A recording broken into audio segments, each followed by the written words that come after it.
We continue to follow Winter Storm Cooper, and conditions out there on the roads rapidly deteriorating right now. Joining us is Sergeant Robert Derry with the Connecticut State Police. Sergeant Derry, thank you so much for being with us. Oh, my pleasure. Thank you. I know we're getting all through this storm together today.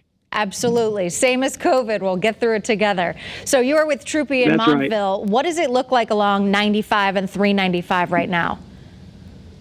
It's not looking good. It's the snow's coming down sideways because of the wind involved with the snow and the heavy snow. And the roads are still snow covered, very difficult to travel. You got to take it very slow. You know, all the warnings that everybody's talking about is everybody stay home and unless you really have to go somewhere. But, you know, it's this typical New England storm. We got to kind of just hang out, get through it and move forward. And hopefully a lot of people are working at home. I think with the restrictions that everybody's going through right now or over the last year, a lot of people obviously we know have been working from home, and hopefully a few more people are able to do that today. We've been looking at a number of the roads, seeing less people than normal, which is a good thing, but still, obviously, some people have to get where they're going. How many calls have state police received so far for help? So Connecticut troopers, since the early morning hours, have responded to about 875 calls for service across the state. And out of that, 115 of those were motor vehicle collisions. Luckily, nothing with any serious physical injuries, and knock on wood, no fatalities. But the troopers have been very, very busy between the accidents and the vehicles that spin out and, have problems maintaining the road. And it's just a very, very busy day. And, we ask that everybody give the DOT folks, applause for the work that they're doing. They work very, very hard. We work very closely with our friends from DOT. And when you see the DOT trucks out there, please be very careful to stay back and allow them to get the snow off the highways and the roadways for us and for you. And just let them do their job and take it slow.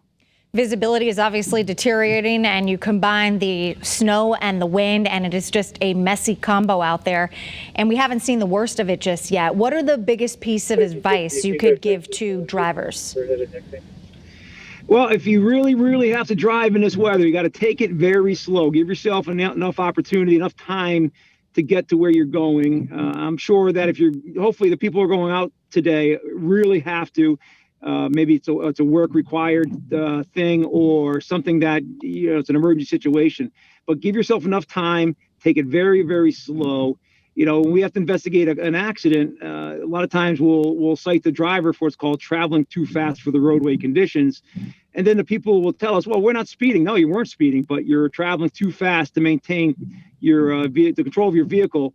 And on these highways, that could be like 20, 25, 30 miles an hour. It doesn't take much to slide off these roads. And you got to watch out for those four-wheel drives, too. Everybody thinks they're invincible in a four-wheel drive, but I can tell you the amazing amount of accidents we investigated for people who were driving four-wheel drive and just going too fast. Mm-hmm. Four-wheel drive doesn't mean four-wheel brakes, so that is a good thing to keep in mind. Right, exactly. Sergeant Derry with the Connecticut State Police, thank you so much for being with us, and we appreciate everything that law enforcement and first responders are doing today and always, so thank you.